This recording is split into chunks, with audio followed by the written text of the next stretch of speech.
kapag ka naumay ka sa oatmeal, minsan magprutas din tayo kapag may budget. Huwag puro sobrang masasarap.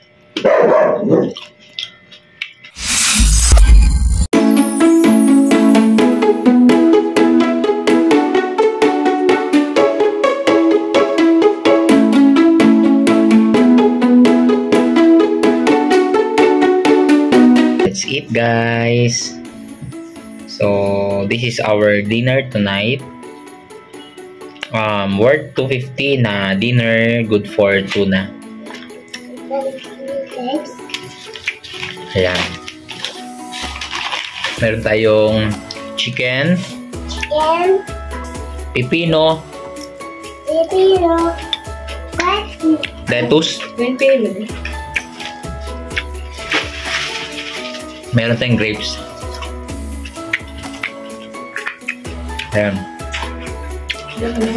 Kapag ka naumay ka sa oatmeal, minsan magprutas din tayo kapag may budget. Ayan. Worth 250. Good for tuna. At syempre may sobra pa na grapes tsaka lettuce, no? Sobra pa yan, pwede pa yan sa next dinner. Marami pa yung sobrang grapes tsaka lettuce. So parang halos lumalabas din yung worth 250 mo, eh halos pang dalawang dinner meal mo na. And yung fried chicken, oh, hindi na ubos ng anak namin. So ayan.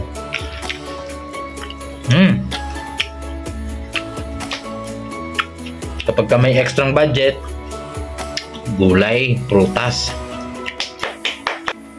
Juice. Juice.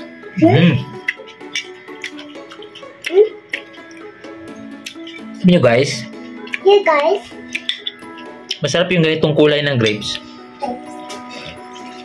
Kasi yung black grapes, bukod sa may buto, para siyang duhat. Though masarap naman din,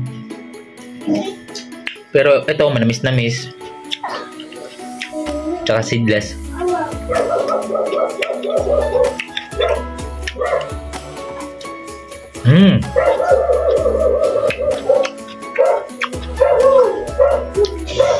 Try mo na rin to.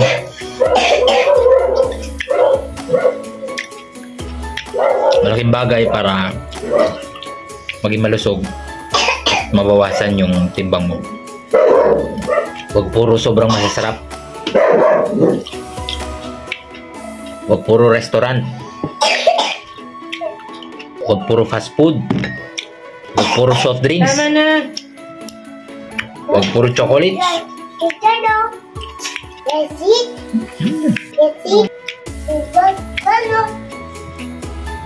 Thank you kay Mrs. sa pag-prepare ng masarap na dinner.